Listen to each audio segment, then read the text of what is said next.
A lot of the students that I've been working with, of all ages by the way, ask me how best to prepare for tests, exams, interviews, and how to manage if by any chance they fail, whether they should go on with trying to achieve the goals of working for Brussels, of course, or Geneva, or New York, the United Nations. And I get an awful lot of queries of this sort, a little bit anguished usually as well.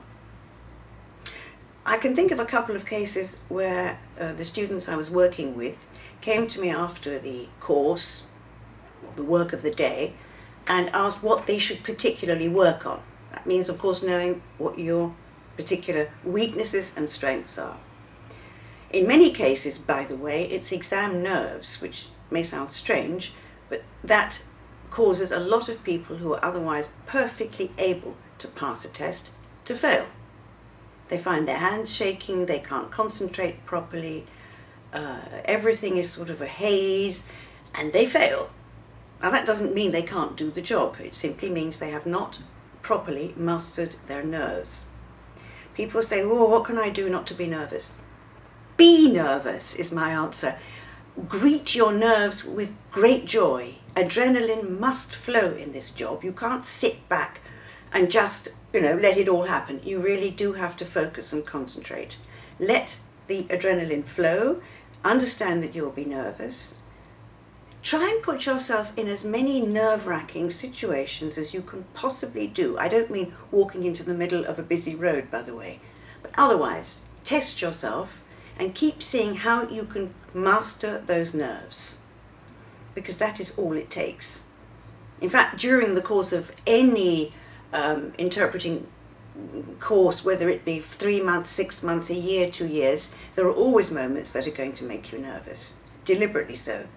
Mock exams and that kind of thing, mock tests, welcome them. If you think that you have one particular weakness, or you're a student and you've actually failed maybe one part of a test, let's say you've passed the United Nations exam for French, but you failed on Spanish. Or you've passed the EU test for Spanish and French, but you failed on German, for example. Well, the obvious answer to that is go and work on your weaker language. But I think attitude is probably extremely important in all this. Maybe that's the crucial issue.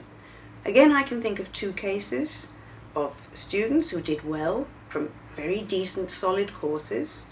They failed the UN test in one case, failed the EU test in the other, but they've come back fighting. Precisely on the courses for continuous professional development that many universities are running now. These are people who've signed up for the course, as well as having done a full year or 2 years interpreting course, to add something extra. It's a sort of extra coaching.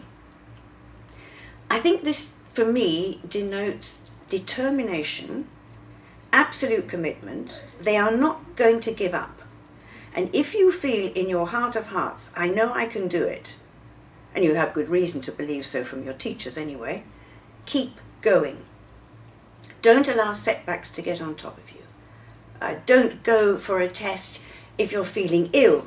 Cancel and go another time is a good idea as well. But for me, it's determination, commitment, and really, really wanting to do the job. And if you have that, and you have the languages, you will make it.